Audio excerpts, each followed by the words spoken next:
And David fled from Naioth in Ramah, and came and said before Jonathan, What have I done? What is mine iniquity? And what is my sin before thy father, that he seeketh my life? God forbid, thou shalt not die. Behold, my father will do nothing either great or small, but that he will show it me. And why should my father hide this thing from me? It is not so. Thy father certainly knoweth that I have found grace in thine eyes. And he saith, Let not Jonathan know this, lest he be grieved. But truly as the Lord liveth, and as thy soul liveth, there is but a step between me and death.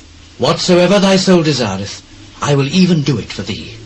Behold, tomorrow is the new moon, and I should not fail to sit with the king at meat. But let me go, that I may hide myself in the field unto the 3rd day at even. If thy father at all miss me, then say, David earnestly asked leave of me, that he might run to Bethlehem his city, for there is a yearly sacrifice there for all the family. If he say thus, It is well, thy servant shall have peace. But if he be very wroth, then be sure that evil is determined by him. Therefore thou shalt deal kindly with thy servant. For thou hast brought thy servant into a covenant of the Lord with thee. Notwithstanding, if there be in me iniquity, slay me thyself. For why shouldest thou bring me to thy father? Far be it from thee. For if I knew certainly that evil were determined by my father to come upon thee, then would not I tell it thee? Who shall tell me? Or what if thy father answer thee roughly? Come, and let us go out into the field. And they went out, both of them, into the field. O Lord God of Israel, when I have sounded my father about tomorrow any time, or the 3rd day, and behold, if there be good toward David, and I then send not unto thee, and show it thee, the Lord do so, and much more to Jonathan. But if it please my father to do thee evil, then I will show it thee, and send thee away, that thou mayest go in peace. And the Lord be with thee, as he hath been with my father. And thou shalt not only, while yet I live, show me the kindness of the Lord, that I die not, but also thou shalt not cut off thy kindness from my house forever. No, not when the Lord hath cut off the enemies of David, every one from the face of the earth. So Jonathan made a covenant with the house of David, saying, Let the Lord even require it at the hand of David's enemies. And Jonathan caused David to swear again, because he loved him. For he loved him as he loved his own soul. Then Jonathan said to David, Tomorrow is the new moon, and thou shalt be missed, because thy seat will be empty. And when thou hast stayed 3 days, then thou shalt go down quickly, and come to the place where thou didst hide thyself when the business was in hand, and shall remain by the stone of Ezel. And I will shoot 3 arrows on the side thereof, as though I shot at a mark.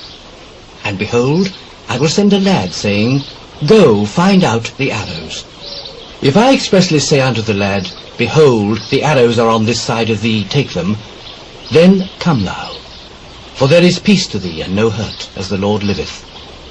But if I say thus unto the young man, Behold, the arrows are beyond thee, go thy way, for the Lord hath sent thee away. And as touching the matter which thou and I have spoken of, behold, the Lord be between thee and me forever. So David hid himself in the field. And when the new moon was come, the king sat him down to eat meat. And the king sat upon his seat, as at other times, even upon a seat by the wall. And Jonathan arose, and Abner sat by Saul's side, and David's place was empty. Nevertheless Saul spake not anything that day, for he thought, Something hath befallen him. He is not clean, surely he is not clean. And it came to pass on the morrow, which was the 2nd day of the month, that David's place was empty. And Saul said unto Jonathan his son, Wherefore cometh not the son of Jesse to meat, neither yesterday nor today? David earnestly asked leave of me to go to Bethlehem. And he said, Let me go, I pray thee, for our family hath a sacrifice in the city. And my brother, he hath commanded me to be there. And now, if I have found favour in thine eyes, let me get away, I pray thee, and see my brethren. Therefore he cometh not unto the king's table. Then Saul's anger was kindled against Jonathan, and he said unto him, Thou son of the perverse, rebellious woman, do not I know that thou hast chosen the son of Jesse to thine own confusion, and unto the confusion of thy mother's nakedness? For as long as the son of Jesse liveth upon the ground, thou shalt not be established, nor thy kingdom. Wherefore now send and fetch him unto me, for he shall surely die. Wherefore shall he be slain? What hath he done? And Saul cast a javelin at him to smite him, whereby Jonathan knew that it was determined of his father to slay David. So Jonathan arose from the table in fierce anger, and did eat no meat the 2nd day of the month, for he was grieved for David, because his father had done him shame. And it came to pass in the morning that Jonathan went out into the field at the time appointed with David, and a little lad with him. And he said unto his lad, Run, find out now the arrows which I shoot. And as the lad ran, he shot an arrow beyond him. And when the lad was come to the place of the arrow which Jonathan had shot, Jonathan cried after the lad, and said, Is not the arrow beyond thee? Make speed, haste, stay not. And Jonathan's lad gathered up the arrows, and came to his master.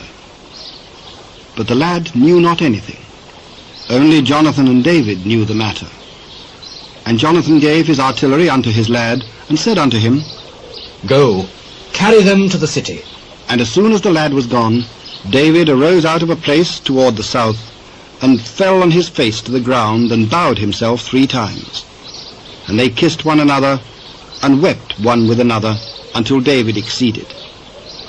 And Jonathan said to David, Go in peace, for as much as we have sworn both of us in the name of the Lord, saying, The Lord be between me and thee, and between my seed and thy seed forever. And he arose and departed. And Jonathan sent into the city,